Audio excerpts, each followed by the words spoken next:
the Democratic Republic of Sports. The Sportsocracy with ESPN Asheville hosts Tank Spencer and Jeremy Greene. We are in the Sportsocracy. Thank you for tuning in with us. And now it's time to talk about free agency. We've had all of the moves been made. Not all of the moves. There's still some guys out there on the market. But for the majority, it's pretty well and settled.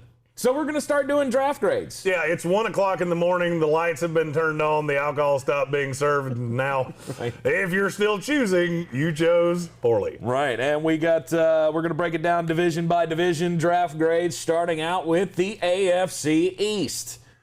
Jeremy just loves his Jets so much, he had to get him in first. Yes, and I hate a team in this division so much that, I want to crucify them. Yeah, but we can start with my Jets. So we're going to start with the Jets. All right, well, let's start out with the Jets. Their overhaul, or their haul this offseason, I'm giving them a B. I am giving them a B+. Shocker of shockers. That's not me being a homer. There's nothing a homer about that. I said in the first free agent video we did, my favorite pass rusher out there is Carl Lawson. Yep. They got him for $15 million, and it's only a 3-year commitment. All the way in. And he fits this defense perfectly. Mm-hmm. I like that better than Matthew Judon, who's been, I've always said he was a little overrated, and he's been on teams with good pass rushes. Who else did Carl Lawson have? He was third in the NFL last year. Not last year when he was third in the NFL in pass rush win rate. Mm-hmm. It was him and nobody else. You knew it was him, and he was still winning. Yeah, I like that a lot. Corey Davis, the Juju only got $8 million. Yeah, well, Juju can't fucking block, and he can't stay off TikTok. Mm-hmm. I like to call it my AWK theory. If you have a bunch of AWK problems, you're going to get $1 million or 1 year, $8 million prove-it deals. Right. Corey Davis doesn't have that. He's an elite blocking wide receiver, and he's pretty damn good. Gerard Davis coming over, to me, what is your take on all of that? Are they going to try to get rid of C.J. Mosley, or are they going to try to play them both together? I don't know. If somebody came along with an offer, I think they would be willing to come off of C.J. Mosley. Mm-hmm.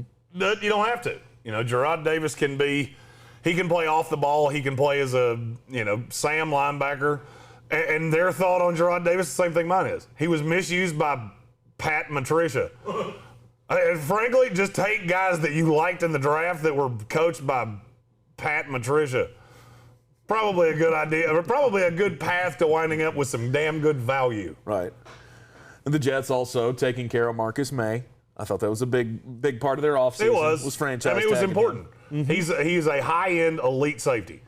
And you took care of him, you got him paid, you got him shored up for the long haul. That's how it should be. Mm-hmm.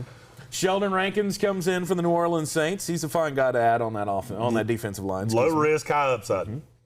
If it doesn't work out, you can get out of it after a year. Salah interchanges D linemen constantly. He's a depth guy. He's not going to start. He'll be the guy that rotates in with Quinnen Williams. But you were real high on the Keelan Cole deal. Why? I like Keelan Cole solely because he's what was the biggest problem the Jets had last year? They didn't have any weapons. Receivers, yeah. Keelan Cole is a weapon, and I've seen him be really, really good. It's a 1 year, $5.5 million prove-it deal. There was a lot of interest in him. He can return kicks. So, there's value there. Mm-hmm. And a lot of people said, this means they're not going to bring back Jamison Crowder. Not necessarily. Keelan Cole's played as much on the outside as he has in the slot. Just because he's short doesn't mean he's not an outside receiver.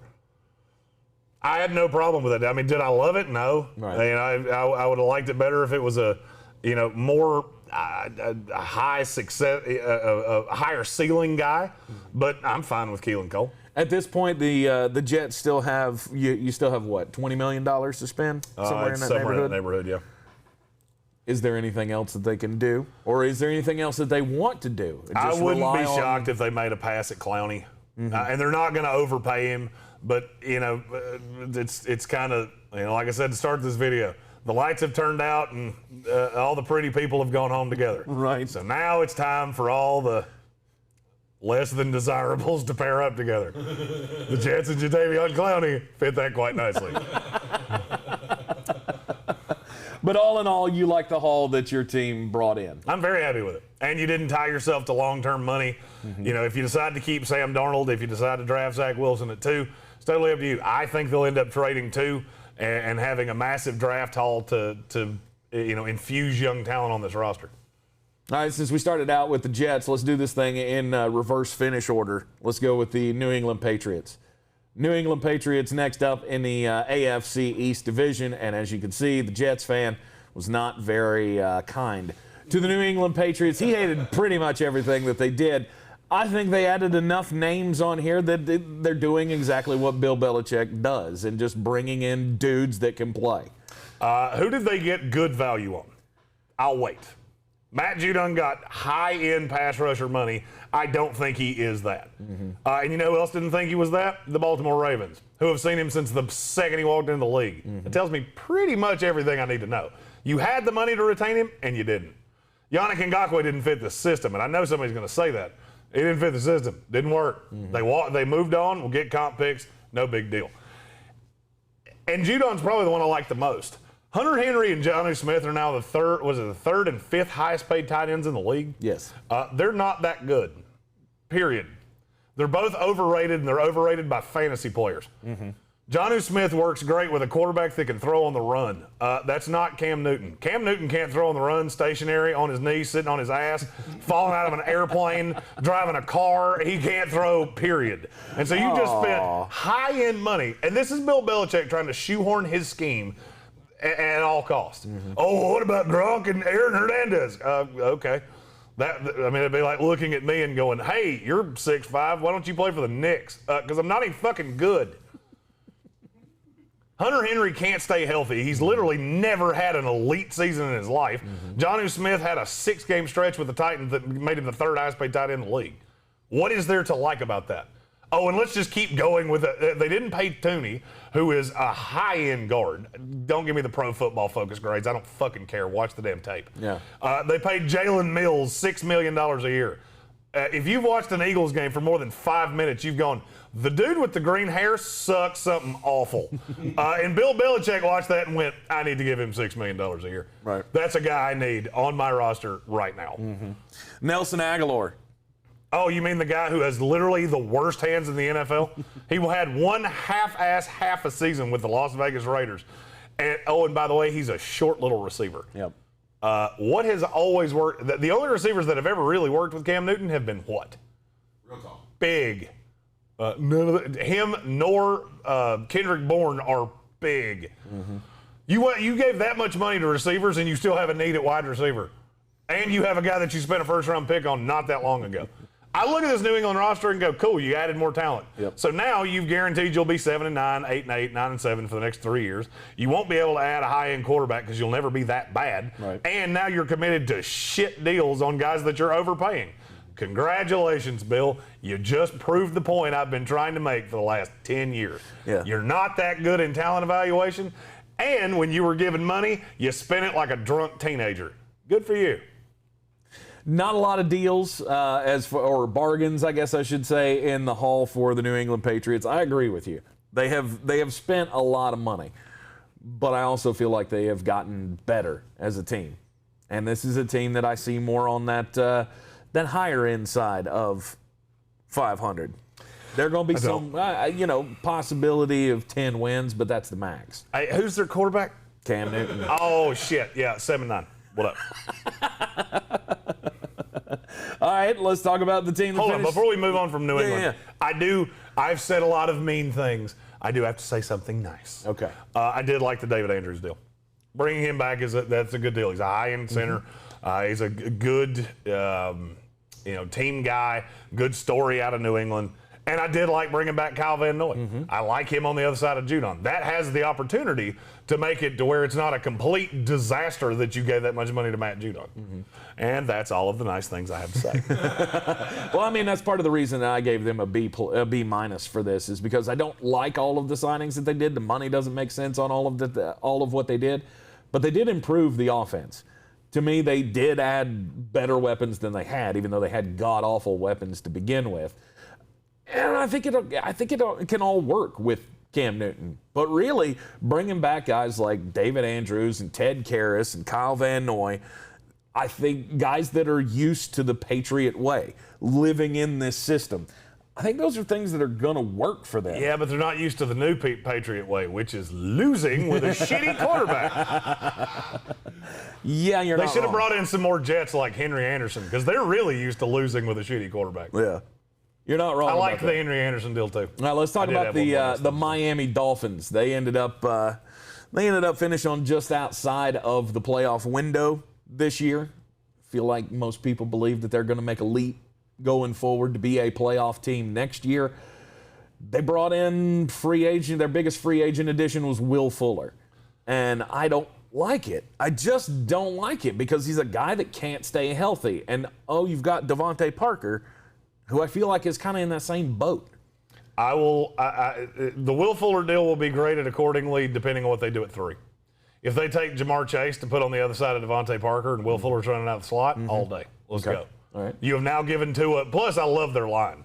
The draft picks last year, they drafted several guys like Robert Hunt, Austin Jackson that I was a big fan of. Yep. I look at that and go, more power to you. If you do something stupid at 3, and I don't know what that would be.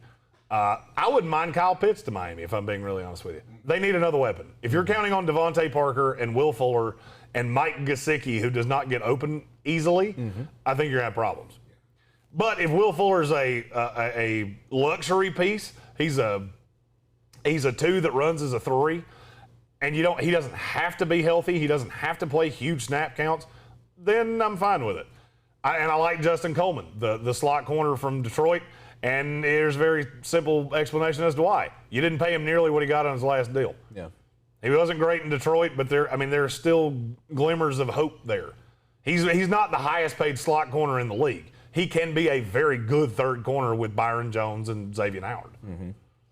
You lose Kyle Van Noy, but they did get Benardrick McKinney in a trade with the Houston Texans, which I liked. felt like that was a good replacement for Kyle Van Noy. Yeah, and they got Shaq Lawson. They gave up Shaq Lawson in the deal, which – he's doing stuff. They got Matt Skura as well, who is not, he's not the greatest center in the world, but I feel like he's an okay replacement for what they lost. I mean, and here's the thing. Everything Miami did to me just felt like the reason that I graded them so harshly is you didn't address anything at running back. Now, if you draft, and that's the thing. Their grade, of all teams in the NFL, their grade can probably be affected most by the draft. If you wind up with a high-level running back, be it a Travis Etienne, Najee Harris. I don't like the fit with Najee Harris with the Dolphins. Javonte Williams, somebody like that, then, yeah, that will improve. If you take the best player available at 3 because you're not going to be picking up there again for the next many, many years, then, yeah, I could see that going all the way to a B plus even potentially. David Godshall's not a guy that I would really have wanted to lose. I just feel like they did a lot of reactionary things. And I'm not in love with Will Fuller. But like I said, if you add another receiver, I will grade that much less harshly. Jacoby Brissette coming in to be the backup for Tua Tagovailoa, I thought was a really good signing because he's. I didn't. You didn't? For a very specific reason. Why is that? I think it puts heat on Tua. I think it's the one thing you needed to not do was have that high-level backup. Yeah, if you're going to ride with Tua, you ride with Tua. You bring in Jacoby Brissette, and the first time he throws 3 picks and a half, you've got people in Miami going, we're supposed to be a playoff team. And then it gets hot on Tua, and I don't like that. He wilted under pressure last year. I love the idea of having him on the roster. I just don't like what I think that's going to lead to. I don't foresee that leading to a problem. It could lead to a problem. You're if absolutely Tua's bad, right. it will 100% lead to a problem. Yes, absolutely. But I think they believe in, people who are Tua apologists, I guess, after his rookie year. We don't think that there's really much chance of that happening. There's definitely a path. Tua wasn't put in the greatest of situations. He had great talent, but by the time he got in there were also pretty decent expectations. And the tape on him, it doesn't speak to me. We'll put it nicely. Right. And I think bringing in a guy like Jacoby Brissette, you're walking yourself into a door that could ultimately be really, really bad. But also, Tua has injury concerns. And I understand that. And so if that happens, you got to have that guy who can step in and still run the offense. I 100% agree with that. I just look at Jacoby Brissette and go, that dude's been good. He's been good enough to be a problem if Tua's really bad. Okay. I understand it fixed one problem and it created another. That's the best way I could put that. All right, the Buffalo Bills, they ended up winning the AFC East division. last year. They're going to win the AFC East again this year. I'm fully convinced of that. You know, I didn't really like any of their well, I'm not going to say that.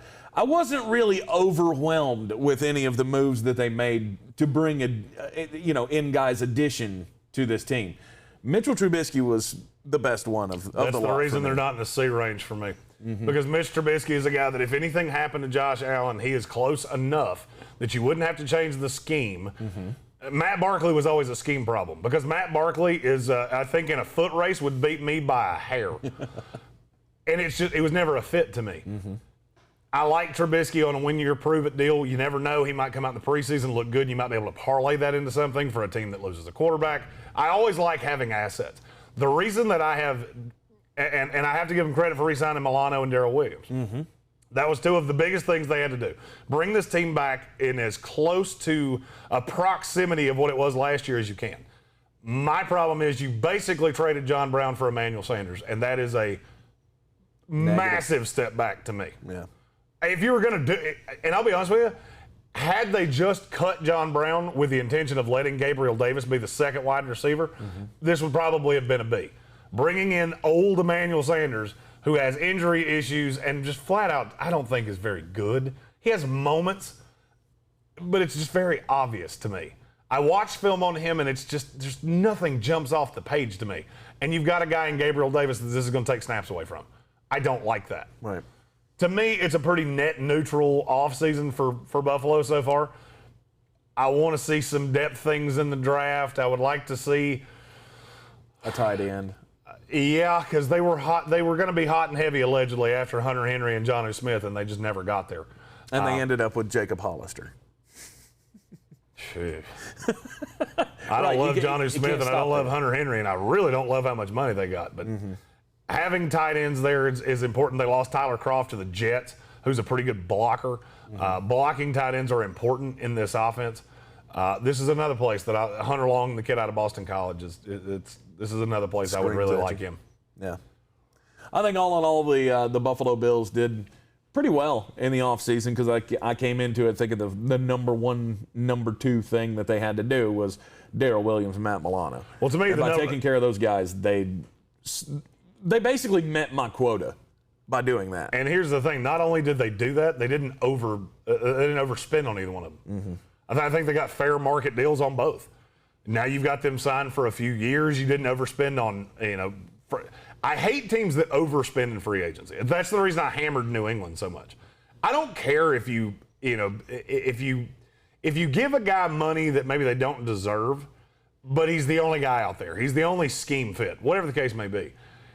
I hammer teams that overpay for guys in free agency because they become albatross contracts on your cap ledger. And of the 4 teams in this division, 3 of them did a very good job of not doing that, and 1 of them didn't.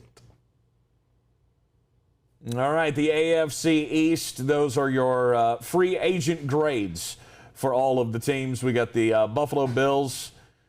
Jeremy and I are pretty in lockstep with they're in the B range. We both agree that the Dolphins are in the C range. And the New York Jets we're pretty even on. The one thing that we're far off on is the New England Patriots. You hated it, and I don't think it's that bad. I hated it. I hated it for a very simple reason. What's the benefit? Are they a Super Bowl contender? No. Do you look at New England right now and say they can win a Super Bowl? Absolutely no. You just spent the most money in the history of free agency. Cool. And what did that do? It made you just good enough to never be bad.